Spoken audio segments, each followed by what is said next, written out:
Selama ini media mengutip tergesa-gesa atau misleading atau memframing dan cenderung fitnah ke saya. Isu mantan Menteri Kominfo Budi Aris Setiadi yang terseret dalam kasus judi online terus bergulir.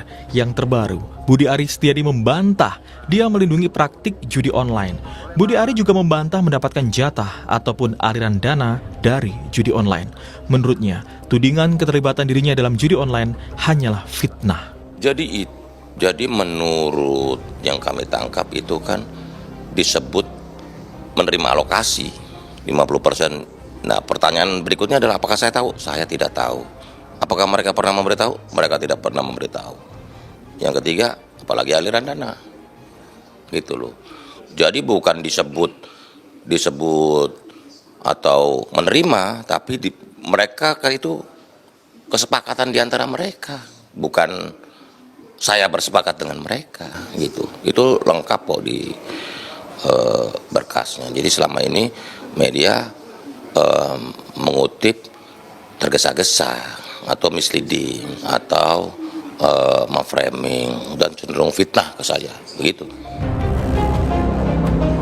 Sementara itu, salah satu terdakwa perkara judi online Kominfo, Zulkarnain Apriliantoni, memastikan mantan Menteri Komunikasi dan Informatika Budi Ari tidak menerima uang dari praktik penjagaan situs judi online.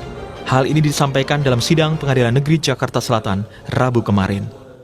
Saya nggak punya otoritas untuk mengatur pembicaraan. Saya mengaku salah di sini. Saya menerima uang koordinasi judul. Saya akui itu saya salah. Jadi satu lagi tadi keterangan ini saya pengen meluruskan supaya di media juga jangan aneh nih Pak. Pak Budi Ari tidak menerima apapun dari perjudian online dan dia tidak tahu sama sekali. Dia tidak tahu sama sekali. Jadi kita jalani, dia tidak tahu sama sekali. Saya bisa tanggung jawab Pak dunia akhirat.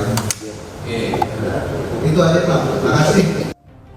Pakar Hukum Pidana Universitas Jenderal Sudirman Hipnu Nugroho bilang, kebenaran material akan terlihat di dalam persidangan.